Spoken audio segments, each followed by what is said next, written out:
আমাদের এই ধনবাড়ি মধুপুরে প্রিয় স্বপন ভাই দীর্ঘ 1.5 যুগ ধরে আমাদের সঙ্গে আছেন। ধনবাড়ি মধুপুরে অনেক উন্নয়নমূলক কাজ উনি করেছেন। ধনবাড়ি উপজেলা থেকে শুরু করে অনেক ব্রিজ কালভার্ট নির্মাণ করেছেন।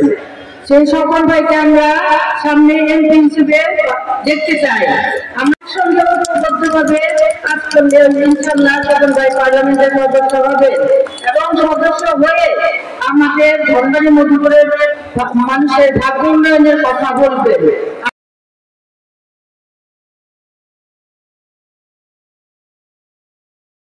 করতে হবে।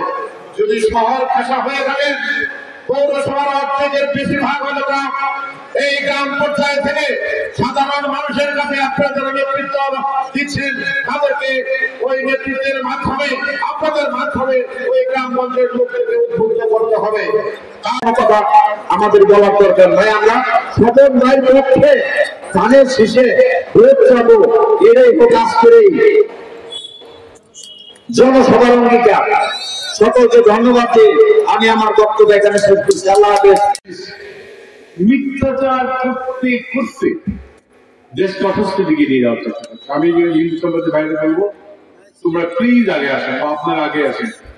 আপনারা বলুন, যারা এই প্রপাগান্ডাগুলি করছে তাদেরকে বলতে হবে যে আপনাদের বাংলাদেশকে অস্থির করা যাবে না, এটা বলতে হবে।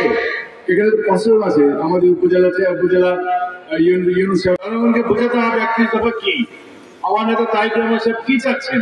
উনি কিছু তাকে যাতে আপনার ফ্যামিলি কার্ডের কথা বলেছেন, আপনি জানেন কিনা জানি না। সেই ফ্যামিলি কার্ড কি বলে? ফ্যামিলি কার্ড বলে যে সেই ওয়ার্ড থেকে, গ্রাম থেকে 4 সদস্য ফ্যামিলিকে ভাতা দেওয়া হবে।